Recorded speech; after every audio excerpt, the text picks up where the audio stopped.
Global 1 Chang'e ini, Asep Warkop.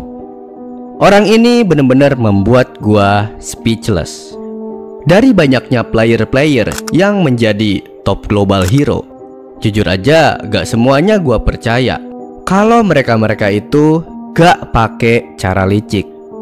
Soalnya sekarang itu untuk menjadi top global hero-hero tertentu ada banyak banget cara yang bisa dipakai. Ada cara pakai GB, ada cara pakai joki, atau mungkin ada cara lain di luar sana yang bahkan gua aja gak tahu kayak gimana.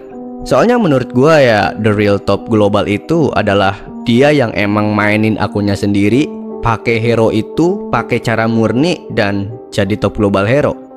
Tapi orang ini, Asep Warkop, Global 1 Chang'e, setidaknya sampai video ini gua buat, he is a fucking genius. Dia adalah orang yang layak banget untuk mendapatkan gelar Global 1 Chang'e. Kenapa gua bisa bilang gitu? Oke, langsung aja ke videonya.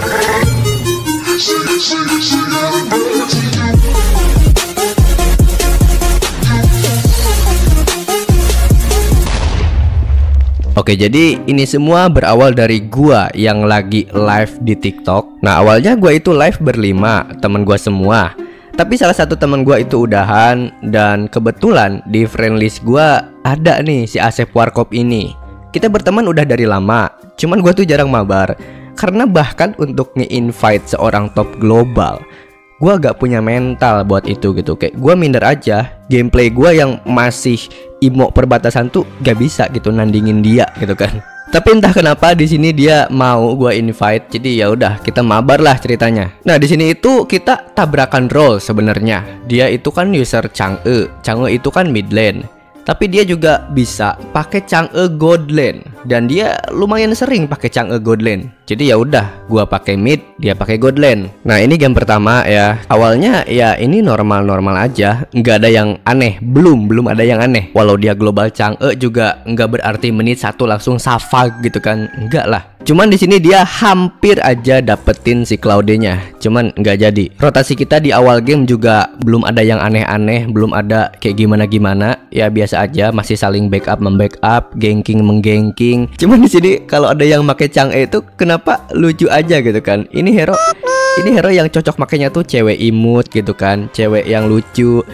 Om brewok tuh gak cocok gitu pakai ini hero. Tapi gue gak tahu sih si Asep ini apakah om brewok ataukah masih muda, nggak tahu gue. Lah, nah awalnya di game ini tuh kita kelihatan menang ya, kita lebih mendominasi, ganking sana sini gitu kan. Tapi pas udah masuk menit 6, ini musuhnya udah mulai membalikan keadaan ya kan. Mereka kelihatan lebih unggul dari kita saat ini. Kita literally setiap war itu pasti kalah. Dan lo lihat apa yang dia lakukan seorang global Chang'e, nge-push turret. Gua di atas lagi war gitu kan, gua literally bonyok di sini, kita bonyok di sini. Tapi si Chang'e ini nge-push turret sampai dapat inhibitor turretnya. Oh my god, ini orang bener-bener apalah, kayak Argus anjir gameplaynya ya. Tapi terkadang dia juga ikut war kalau emang udah bosen nge-push kali ya, kayak gabut pengen war gitu kan. Dia juga nggak berotak turret banget gitu kan. Terkadang juga kalau emang lagi dibutuhkan, kalau emang nggak memungkinkan buat nge-push, dia itu gak maksa. Dia tuh kayak tahu loh kapan dia harus war, kapan dia harus mode nge-push gitu kan. Dia tuh tahu, nggak sembarangan gitu gerakannya. Coba lo lihat di sini, kalau Chang'e lagi war itu gimana ya, lucu aja gitu anjir. POV gua sebagai tim ngelihat dia lucu gitu kan. Tapi POV musuh kalau ngelihat dikencingin, ngelihat dibikin slow sama si Chang'e, terus ngelihat shieldnya yang oh my god, apa ini gitu kan. Kesel gitu kalau ada Chang'e ini. Nah, dia di sini udah mulai mode nge-push lagi gitu kan. Dia dapat atas tuh. Nah, maksud gua tuh gimana ya caranya dia bisa tahu kalau emang di atas tuh lagi kosong gitu kan. Padahal seinget gua gak ada infoin kalau atas kosong, gak ada. Dia bertindak dengan sendirinya gitu. Tapi gak pernah lagi nge-push tiba-tiba keciduk mati. Gak pernah gitu. Ya pernah sih, tapi jarang banget. Kebanyakan prediksi dia tuh tepat gitu. Kalau gak ada orang, dia push lah turretnya gitu. Ini misalkan saat gua lagi sibuk di bawah gitu ya, kita tertekan banget literally. Tapi dia nge-push atas sampai turretnya jebol. Bahkan di sini dia hampir aja nge-end musuhnya, tapi sayangnya musuhnya udah keburu datang. Telat dikit aja anjir, ini udah end loh. Nah ini sekarang dia kayaknya mau nyoba nge-backdoor atas lagi, tapi ketahuan sama Mathilda dan Claude. Abis itu dia mundur dulu ya kan. Tapi setelah itu dia lanjut lagi di atas. Dia nggak ikut war, dia lanjut nge-push. Lihat. Cuman sekarang musuhnya kelihatan udah peka ya sama si Chang'e. Mereka langsung pada pulang. Terus di sini Chang'e-nya juga kena gangbang juga pada akhirnya. Ini pasti musuhnya udah terlanjur kesel banget gitu sama si Chang'e. Setelah itu di menit 17 ini kita udah hampir aja kalah. Tapi untungnya kita masih bisa defense karena kita punya 2 mage. Di sini musuhnya juga kelihatan buru-buru banget ya. Kelihatan sange banget pengen nge-end. Di sini Chang'e kita udah mau mulai nge-push lagi, tapi udah dicegat duluan sama musuhnya. Tuh Chang'e-nya terbirit-birit sambil kencing. Nah, karena musuhnya udah mulai peka, kita di sini menyusun strategi baru. Kita suruh Link-nya buat split push bawah ya kan. Kita suruh Link-nya buang semua skill. Dan dikarenakan Lord-nya mau spawn, kali aja musuhnya ngelihat Link ada di bawah, terus mereka all in Link dulu ya kan, biar nanti mereka nge-Lord itu bener-bener aman. Lalu pas nanti Link-nya udah mati, terus mereka fokus nge-Lord, si Chang'e nge-push lah atas sampai ke end. Gua kira bakal seperti itu, tapi ternyata di sini si Roger-nya malah balik. Dia tahu kalau Chang'e itu bakal nge-push. Di sini juga Link-nya ikutan balik juga. Strategi dan rencana kita gagal total. Terus si Chang'e-nya juga meninggoy di sini ya. Akhirnya di sini kita lanjut defense lagi untuk kesekian kalinya. Tapi di sini akhirnya kita berhasil membalikan keadaan. Di sini kita nggak kasih balik musuhnya ya kan. Si Chang'e juga udah siap di posisi nge-push turret. Dan di sini akhirnya kita menang juga. Oh my god, kita udah defense berkali-kali ya kan. Udah tertekan banget dari awal. Tapi karena ada Chang'e push turret, akhirnya kita menang juga. Sekarang coba lu lihat damage turretnya 99% coy. Apa coba? Dan seperti yang lo lihat, lawannya di sini juga para immortal, bukan immortal perbatasan ya ini anjir. Ini ini emang lawannya susah. Sekarang kita lanjut ke game kedua. Anjay, lawan Marga 27. Nah, sekarang kita coba ini ya. Kita coba lihat POV dari si Chang'e-nya langsung gitu. Gameplaynya sebenarnya gimana gitu kan. Di sini dia lawan Brody nih, si hitam. Dan karena ada Angela, Brody-nya sampai buang flicker. Di sini ada Hylos yang offside, terus dia kejar lah tuh si Hylos. Tapi emang damage Chang'e-nya belum kerasa ya, masih geli-geli. Walaupun dia akhirnya dapat juga first blood. Ini Hylos-nya entah kenapa malah dateng lagi nyamperin si Chang'e sama Angela. Sepertinya Bang Hylos ini gak belajar dari kesalahan ya. Di sini Chang'e udah mulai ngencingin orang ya kan. Brody itu dikencingin sampai mati kena flame shot.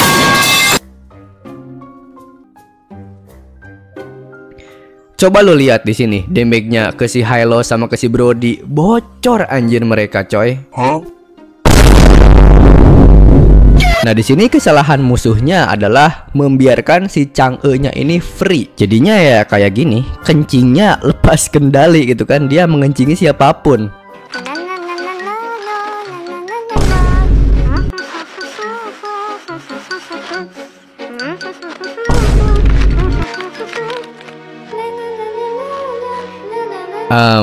Entah kenapa di sini musuhnya gampang banget ya.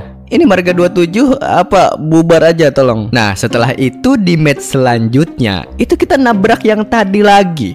Dan kalau lu gak tahu, Chang'e-nya di ban. Ini dia sampai pakai Gatot karena di ban Chang'e-nya. Cuman gua screenshotnya nggak ada, lupa. Di sini musuhnya kayak balas dendam gitu ya. Kita bener-bener dibantai di early game. Karinanya bener-bener snowball parah.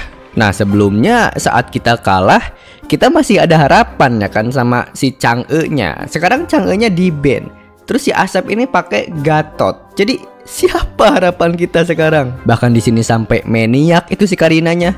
Kita seperti ini musuhnya kayak bukan yang tadi gitu. Kenapa tiba-tiba beda? Apakah Chang'e effect sebesar itu gitu tadi? Atau kenapa lah ini?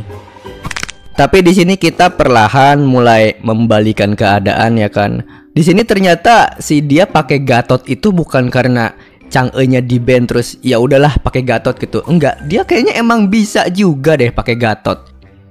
Dia di sini emang gendong-gendong juga gitu pakai Gatotnya. Ya emang dasarnya jago aja kali ya. Jadi pakai hero apapun ya bisa aja. Gua di sini pengen elu semua ngeliat seberapa kuat Gatotnya dia ya kan.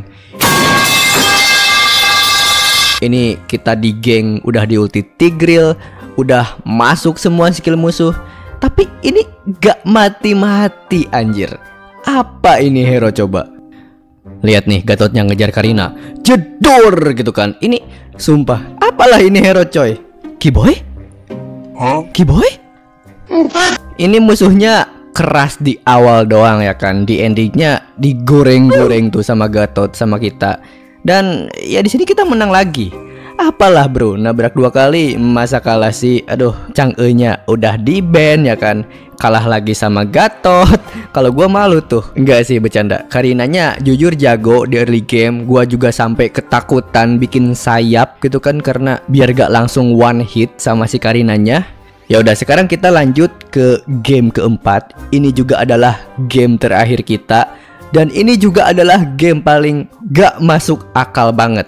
Di awal-awal game ini Chang'e kita udah mulai di geng ya, udah mulai dikejar-kejar sama om-om, tapi nggak mati.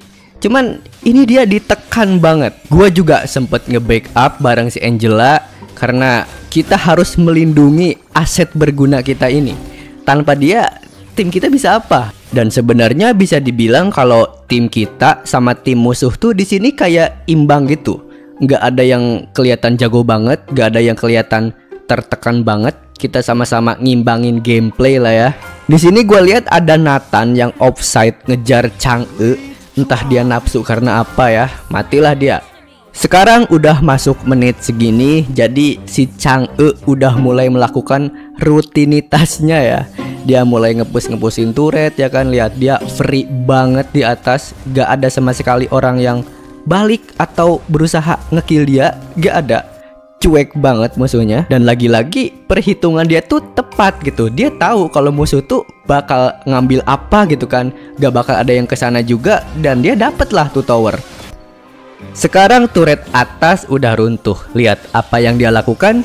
Dia pindah ngepush area bawah. Emang dasarnya ini orang ngepush doang gitu kerjaannya coy. Dan lagi-lagi momennya itu sama. Di saat kita rebutan objektif, dia pergi gitu kan. Jadi yang gua tangkap itu dia ngepushnya itu biasanya kalau emang lagi rebutan objektif. Dia bukan tipe player yang gila tower ngepush sembarangan, ngepush mati ya kan. Enggak.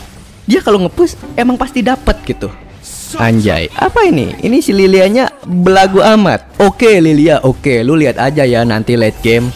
Ada Chang'e gua. Di sini Chang'e kita kelihatannya di geng, di flicker edit, dikejar Matilda. Anehnya dia selamat.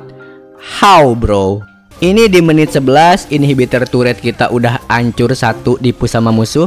Cuman lagi-lagi ini musuhnya kelihatan maksa banget pengen end ya. Mereka bener-bener barbar, gak memperhitungkan sama sekali minionnya ada atau enggak. Sekarang kalau udah begini, mau gak mau kemana-mana tuh kita harus berlima. Karena kalau war berempat tuh pasti kalah. Lihat aja nih musuh, Nathannya ada di buff, tapi mereka maksa war. Akhirnya mereka kalah gitu kan, karena kalah jumlah. Enggak sih, ini kayaknya malah kita yang kalah ya. Malah kita yang mundur karena I don't know bro. Ini Roger emang terlalu kuat aja sih. Roger Matilda apalagi gitu kan. Gimana coba cara ngelawannya, lihat. Di menit 13 musuhnya udah dapat Lord. Dan kita cuman bisa mundur karena terlalu kuat bro. Kita kalah terus kalau war, susah. Tapi lu lihat di sini, Chang'e-nya malah nge-push mid. Gua gak tahu ini musuhnya kenapa bisa sebuta map itu ya kan. Ini Chang'e nge-push gak ada yang notice. Setelah itu barulah ada beberapa orang yang mulai nyadar. Ada beberapa orang yang mulai recall juga. Tapi gak keburu. Ini Chang'e attack speednya gila banget. Hancur turretnya.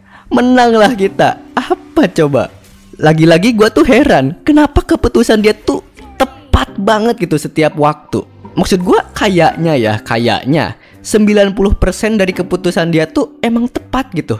Emang global sih ya, emang cara pikirnya global gitu, bukan player biasa. Coba lihat damage turretnya, 98%. Ini Link ada 2% pun kayaknya emang dia gak sengaja ngegebuk turret aja gitu kan. Selebihnya Chang'e yang nge-push turret. Ini gue jujur aja, dari 4 match, literally setiap match itu gue diselamatkan sama si Chang'e ini. Mau dia pakai Chang'e, mau dia pakai Gatot, yang gue rasa MVP itu dia gitu. Karena emang gameplay global sih ya. Emang global tuh nggak bisa diremehkan gitu. Pakai hero apapun kayaknya kalau emang global jago sih ya. Kecuali Global Jilong sih. Gua paling nggak percaya sama Global Jilong, mau seglobal apapun dia. Jilong mah Jilong aja ya gak sih. Jadi itulah gameplay seorang Global Chang'e yang menurut gua kok gini gameplaynya gitu kan. BTW jangan lupa ya follow TikToknya Bang Asep Warkop ini. Dia suka bikin konten tentang Chang'e juga, tentang gameplaynya. Kita bantu support. Nah kira-kira konten selanjutnya gameplay siapa nih yang harus kita review? Tapi gue tuh gak mau gameplay yang Global Lancelot, Global Fanny. Itu mah ya emang pasti jago gak sih gameplaynya? Udah pasti gitu ngerti kan?